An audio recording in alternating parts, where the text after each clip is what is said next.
दोस्तों, एक नवजात बच्चा जो आज इस दुनिया में जन्म लेता है, जन्म लेते ही उसके शरीर के अंदर 287 जहरीले केमिकल्स उपस्थित होते हैं और जिनमें सबसे खतरनाक है PFAS है। अमेरिकी संस्था एनवायरमेंट वर्किंग ग्रुप EWG की रिसर्च के मुताबिक आज पृथ्वी पर एक भी ऐसा इंसान नहीं बचा है जिसका ब्लड इस जहर से सुरक्षित हो। यहाँ तक कि विज्ञान की भाषा में इसे फॉरएवर केमिकल यानी कि अमर रसायन का नाम दिया गया है और इसकी वजह है कार्बन और फ्लोरीन के बीच का एक सिंगल एटॉमिक बॉन्ड जो इतना मजबूत है कि जिसको नष्ट करने के लिए 1000 डिग्री सेल्सियस तापमान की आवश्यकता होती है। यानी कि अगर आप इस केमिकल को खोलते हुए लावे में भी डाल दें तो उसके बाद भी ये नष्ट नहीं होगा। और यही कारण है कि ये जहरीला केमिकल वैज्ञानिकों को अंटार्कटिका के पेंगुइन्स के अंडों में, तिब्बत के 6000 मीटर ऊंचे ग्लेशियर्स में और आपके घरों के अंदर गिरने वाली बारिश की बूंदों में भी मिला है। स्टॉकहोम यूनिवर्सिटी की 2022 की स्टडी के मुताबिक आज इस पूरी धरती पर बारिश का पानी पीने लायक नहीं बचा है क्योंकि इसमें सेफ लिमिट से 400 गुना ज्यादा PFAS है। लेकिन इतने में कहानी खत्म नहीं होती है। अगस्त 2026 की बात कर लेते हैं। यूरोपीय संघ ने फूड पैकेजिंग के ऊपर अब तक का सबसे सख्त प्रतिबंध लगा दिया है और कारण ये है कि चाहे आप मैकडोनल्ड्स का बर्गर खाएं या फिर डोमिनोज का पिज्जा, जिस बॉक्स के अंदर उस सामान को रखा जाता है उसके अंदर की जो कोटिंग है वो सीधे आप पर अटैक करती है, आपके लीवर पर हमला करती है, आपको कैंसर का खतरा है और यहाँ तक कि आपके स्पर्म काउंट्स वो भी लगातार घटते जा रहे हैं। और स्पर्म काउंट्स का तो रिकॉर्ड ये है कि पिछले 50 सालों में स्पर्म काउंट्स का स्तर 50% तक गिर चुका है पुरुषों के अंदर।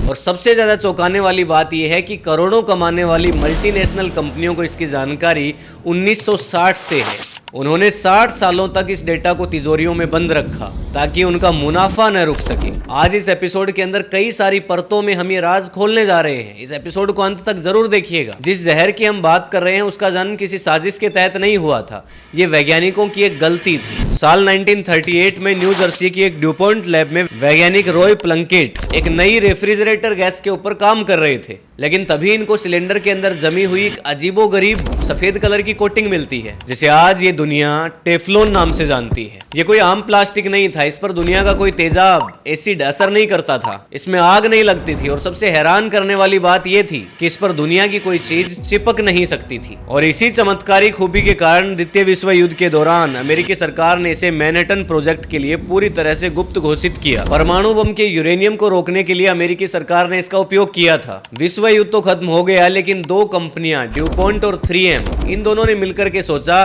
क्यों न इसका फायदा उठाया जाए। उन्होंने बना लिया था कि अमेरिकी सेना का ये जो सीक्रेट हथियार है ये अरबों डॉलर उनको कमा करके दे सकता है। और साल 1951 में उन्होंने कॉमर्शियल तौर पर PFAS का उत्पादन शुरू किया। कंपनियों ने C8 यानी कि परफ्लूरो ऑक्टेनोइक एसिड नाम से खास PFAS वेरिएंट का पेटेंट कराया और इसके बाद जबरदस्त तरीके से इस प्रोडक्ट की मार्केटिंग करी गई।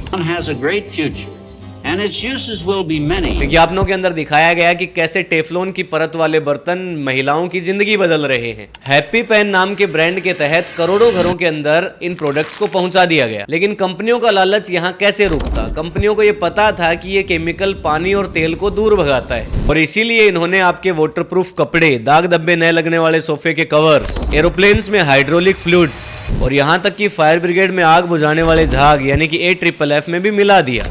साल 1970 आते आते PFAS का बिजनेस आसमान की ऊंचाइयां छू रहा था। पूरी दुनिया इस जादुई तकनीक की मुरीद हो चुकी थी। लेकिन इन चमकती हुई फैक्ट्री की दीवारों के पीछे कंपनियां खुद भी इस पर रिसर्च कर रही थी लगातार, लेकिन उन्होंने अपनी रिसर्चेज को कभी बाहर नहीं आने दिया क्योंकि अगर ऐसा होता तो बहुत बड़ा मार्केट क्रैश हो जाता। वैज्ञानिकों को लैब के पिंजरों में बंद चूहों और खुद फैक्ट्रियों में काम करने वाले कर्मचारियों के शरीर में कुछ जानलेवा बदलाव दिखने लगे। साल 1961 में कॉमर्शियल प्रोडक्शन शुरू होने के ठीक 10 साल बाद ड्यूपॉन्ट के चीफ टॉक्सिकोलॉजिस्ट जॉन जैब की एक इंटरनेशनल रिसर्च रिपोर्ट सामने आई।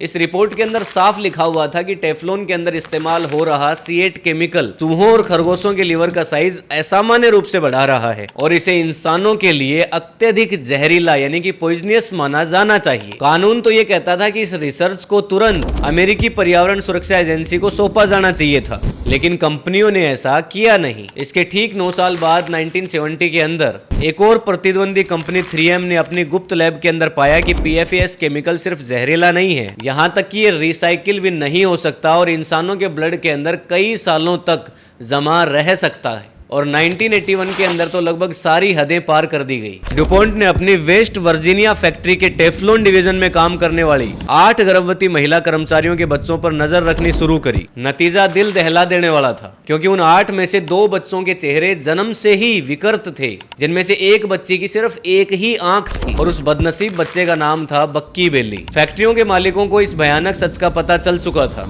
उन्होंने तुरंत अपनी महिला कर्मचारियों को टेफ्लॉन डिवीजन से हटा दिया। लेकिन चौंकाने वाली बात यह थी कि उसके बाद भी इस खतरनाक केमिकल का प्रोडक्शन बंद नहीं किया गया, उसे बढ़ाकर 2 गुना कर दिया गया, क्योंकि उस वक्त टेफ्लॉन से रोजाना $10 लाख का शुद्ध मुनाफा हो रहा था। यहाँ तक कि 3M और ड्यूपोंट कंपनियां फैक्ट्रियों से निकलने वाले लाखों गैलन कचरे को गुपचुप तरीके से सीधा नदियों के अंदर बहा रहे थे, या फिर इस जहरीले कचरे को जमीन के नीचे दफन किया जा रहा था। कंपनियों को यह अच्छी तरह से पता था कि ये केमिकल अब आसपास के लोगों के पीने के पानी में, यानी कि उनके कुओं तक भी मिलाया जा चुका था। लेकिन इसके बाद भी उन्होंने उस शहर के लोगों को अंधेरे में रखा।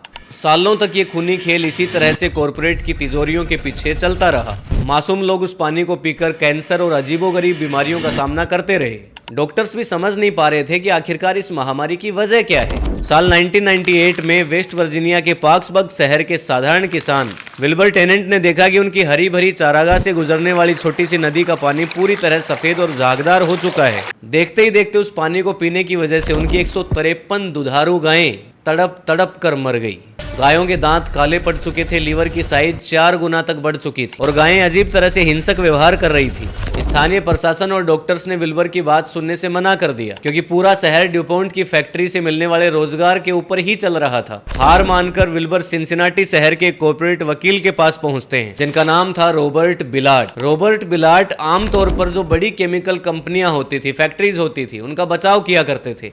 लेकिन विल्बर टेनेंट किसान के पास सबूत मौजूद थे और उनको देख करके वकील साहब ने एक छोटा सा मुकदमा दायर कर दिया ड्यूपोंट कंपनी के खिलाफ। उनको शुरुआत में लगा था कि ये मामला कचरा फेंकने की एक लापरवाही का नतीजा है, लेकिन जब कोर्ट के आदेश पर ड्यूपोंट ने उन्हें 1,10,000 से ज्यादा पन्नों के सीक्रेट डॉक्यूमेंट सौंपे, उस समय एडवोकेट रॉबर्ट के होश उड़ गए। दरअसल उन 1000 पन्नों के अंदर ड्यूपोंट कंपनी के अपने ही वैज्ञानिकों के द्वारा लिखी हुई वो रिपोर्ट्स थी जो पिछले 40 सालों से छुपाई जा रही थी।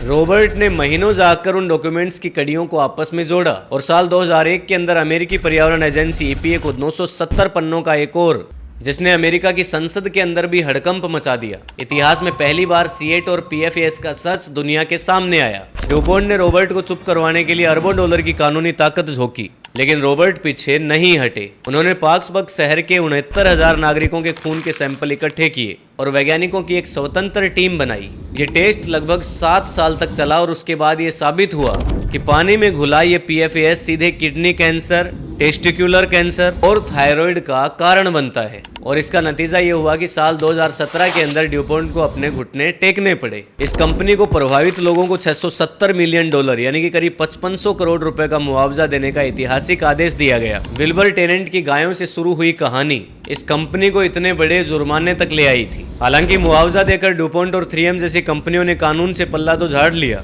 लेकिन जो जहर वो पिछले 70 सालों से पर्यावरण के अंदर छोड़ चुके थे वो आज भी जिंदा है।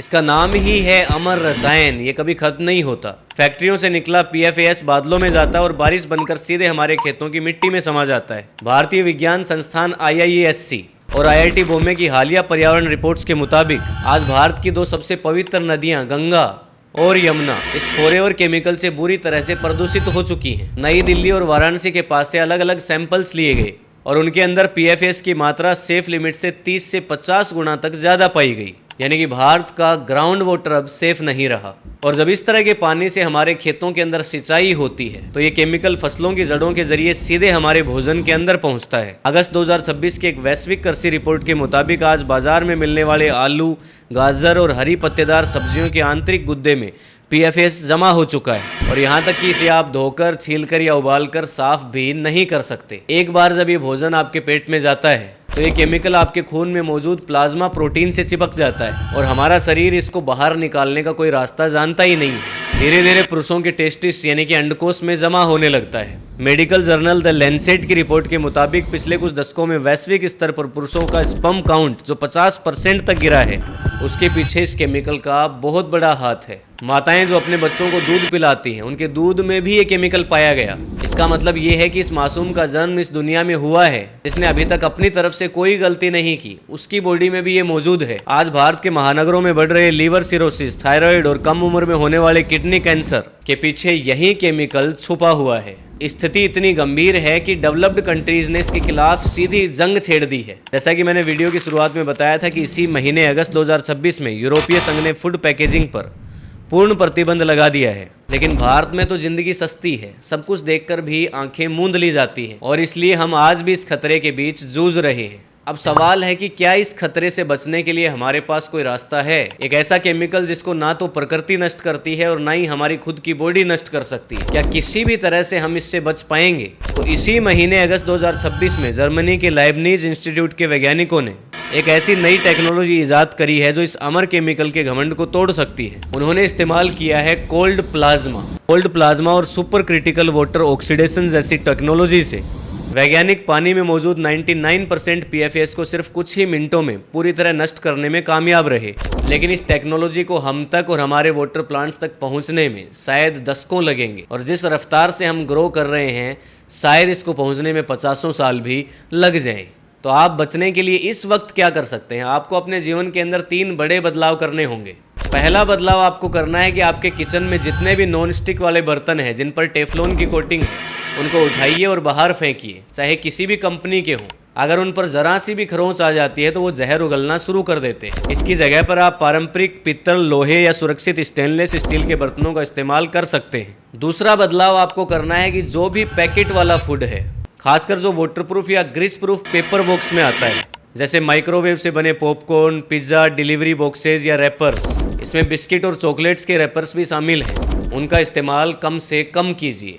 और तीसरा बदलाव आपको करना है कि अपने घर में एक ऐसा वाटर प्यूरिफायर लगवाइए जिसमें एक्टिवेटेड कार्बन फिल्टर या फिर रिवर्स ऑस्मोसिस यानी कि RO टेक्नोलॉजी हो, क्योंकि ये एकमात्र घरेलू फिल्टर है जो पानी से PFAS के कुछ अमाउंट को सीधे एब्जॉर्ब कर सकता है। दोस्तों, प्रकृति ने तो हमें सब कुछ शुद्ध दिया था, लेकिन इंसान के लालच ने, कॉरपोरेट्स ने और सरकारों ने साजिशें करके हमारे अस्तित्व को ही खतरे में डाल दिया है। इस वीडियो को बनाने के लिए हफ्तों की रिसर्च और साइंटिफिक डेटा का इस्तेमाल हुआ है। अगर आपको इस तरह की डॉक्यूमेंट्रीज पसंद आती हैं तो इस वीडियो को लाइक करिएगा, चैनल को सब्सक्राइब करिएगा, क्योंकि हम लोग आपके लिए इससे भी और बेहतर डॉक्यूमेंट्रीज लाते रहेंगे। आपकी जो भी राय हो कमेंट सेक्शन में लिख करके जरूर जाइएगा। आपसे मुलाकात होगी अगले वीडियो के अंदर। तब तक के लिए जय हिंद, जय भारत।